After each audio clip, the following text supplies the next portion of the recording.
ಮಾಡುವ ಒಂದು ತಂಡ ಇದ್ರೆ ಯಾರು ಎಷ್ಟೊತ್ತಿಗೂ ದೊಡ್ಡವರಾಗ್ತಾರೆ. ನಮಗೆ ಪ್ರಚಾರದ ತಂಡದಿಂದ ದೊಡ್ಡವರಾಗುವರು ಬೇಡ, ಸ್ವಯಂ ಯೋಗ್ಯತೆಯಿಂದ ದೊಡ್ಡವರಾಗುವುದು. ಇನ್ನ ಯೋಗ್ಯತೆಯನ್ನು ತಿಳಿಯಬೇಕೆನ್ನುವ ಉದ್ದೇಶಕ್ಕೆ ಕುದುರೆಯ ಕಟ್ಟಿದ್ದೇನೆ ಮದಮುಖನಾಗಿ ವಿರೋಧಿಸ್ತಿ ಅಂತಾದ್ರೆ ಇನ್ನನ್ನು ಎದುರಿಸುವ ಯೋಗ್ಯತೆ ಕೂಡ ನಾನು ಕುದುರೆಯೆಲ್ಲ ಬಿಡುವುದಿಲ್ಲ. ಕುದುರೆಯನ್ನು ಬಿಟ್ಟುಕೊಡಿ ಅಂತ ನೀವು ಕೇಳಿಕೊಳ್ಬೇಕು. ಅದು ತಪ್ಪ ಕಾಣಿಕೆಯನ್ನು ಕೊಡ್ತೇವೆ. ಹೋರಾಟ ಮಾಡಿದ್ರೆ ಜಯ ಸಿಗಲಿಕ್ಕಿಲ್ಲ. ಪ್ರಚಾರದಿಂದಲೇ ದೊಡ್ಡವನು ಎನ್ನುವುದು ನಿನ್ನ ಆಕ್ಷೇಪ ಇರಬಹುದು. ಹಾಗಿದ್ರೆ ದೊಡ್ಡವನೆನಿಸಿಕೊಂಡಂತ ನನ್ನಲ್ಲೇ ಸ್ಪರ್ಧಾತ್ಮಕವಾಗಿ ಹೋರಾಟಕ್ಕೆ ನಿಂತಿಯೇ ಅಂತಾದ್ರೆ ಯಾವ ಸಾಧನೆಯನ್ನು ಮಾಡದೇ ಇರುವಂತ ನೀನು ಪ್ರಚಾರಕ್ಕಾಗಿಯೇ ಹೊರಟಿದ್ದು ಅಂತಾಯ್ತು. ಹೌದಲ್ಲ? ನಾನು ಪ್ರಚಾರ ಕೊಟ್ಟದ್ದು ನಾನು ಅದಕ್ಕೆ ಹೇಳಿದ್ದಲ್ಲ ಮಗು.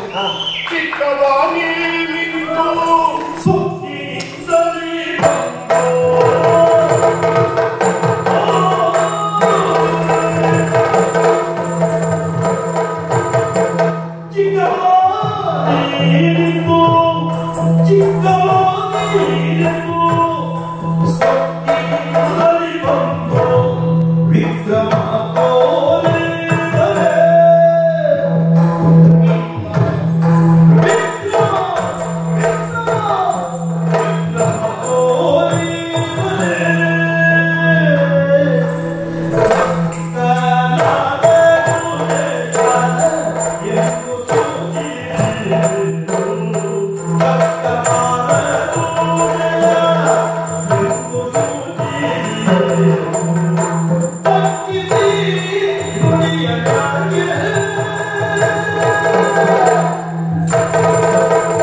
ಮಾತಾಡ್ಲಿಲ್ಲ.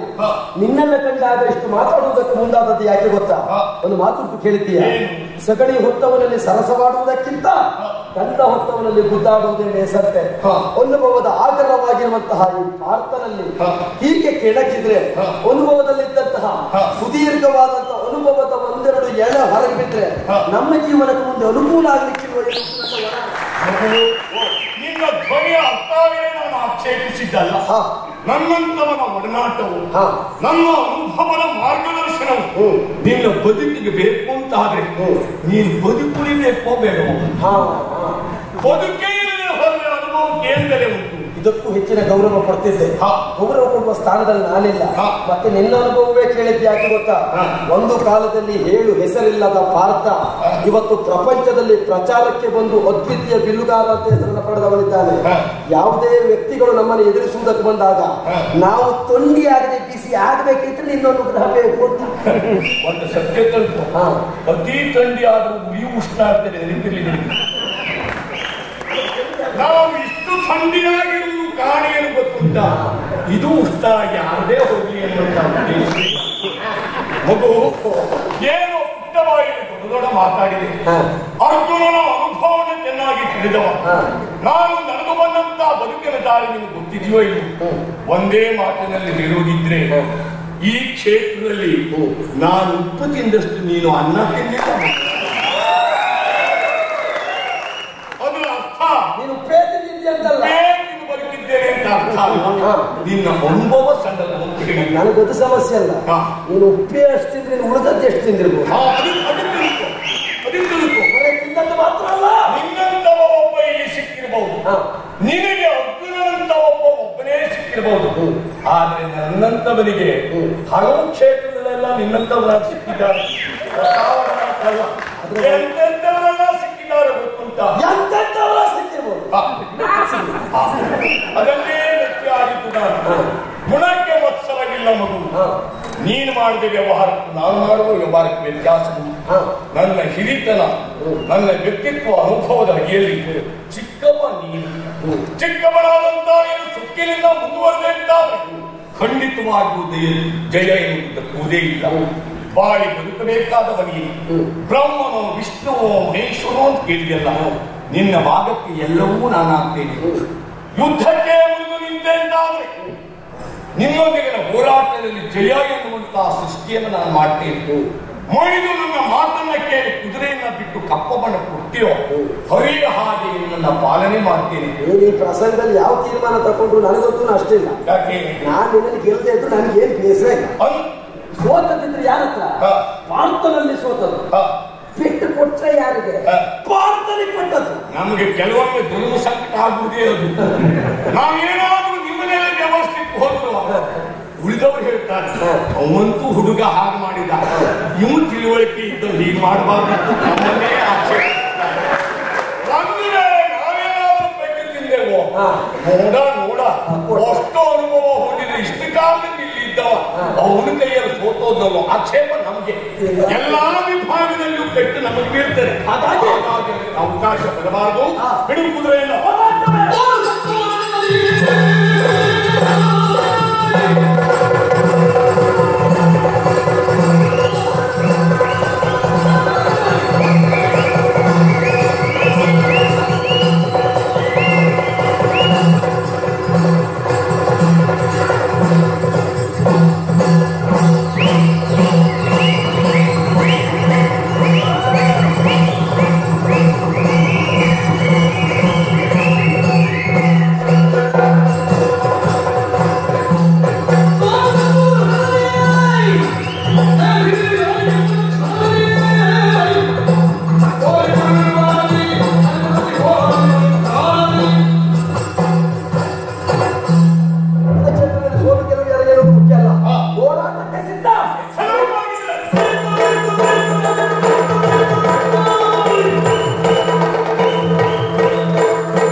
ಬ್ರಹ್ಮ ಬರುವಂತ ಆಯುಷ್ಯದ ರೇಖೆಯೇ ಇಷ್ಟು ಅಂತಾದ್ರೆ ತಿದ್ದಲಿಕ್ಕೆ ನಾನು ಬ್ರಹ್ಮ ಆಗ್ಲಿಕ್ಕೆ ಉಂಟು.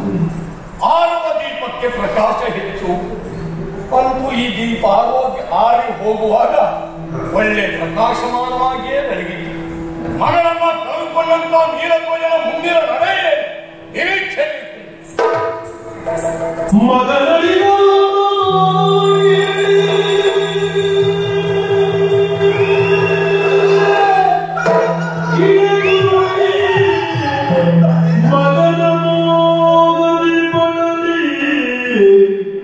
ನೀಲಧ್ವಜನು ಮರುಗಿದನು.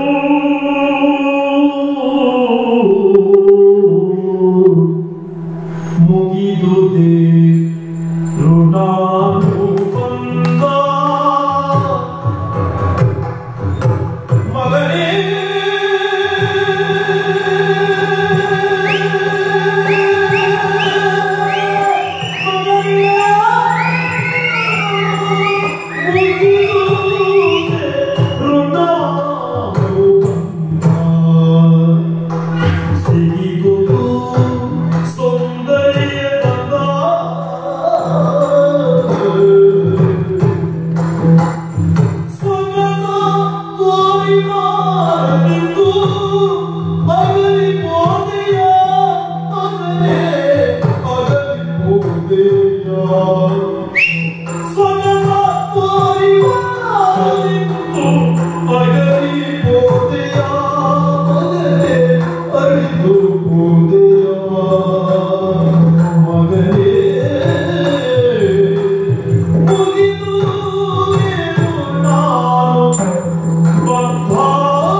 ಆಯ್ತಲ್ಲ.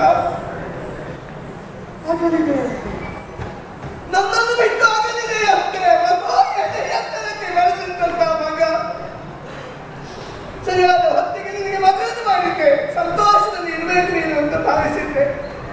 ಇನ್ನೊಂದು ವರ್ಷದಲ್ಲಿ ರಾಜ್ಯಾಧಿಕಾರವನ್ನು ನಿನಗೆ ಬಿಟ್ಟುಕೊಟ್ಟು ನಾನು ವಾನಪ್ರಸ್ಥಿಯಾಗಬೇಕು ಅಂತ ಆಲೋಚಿಸುವಂತ ಹೊತ್ತಿನಲ್ಲಿ ಜೀವನಕ್ಕೆ ಎಂದೆಂದೂ ಅರಿಯದೇ ಇರುವಂತಹ ಶೋಕವನ್ನು ಕೊಟ್ಟು ಕಳೆದು ಹೋಗಿದ್ದೆ.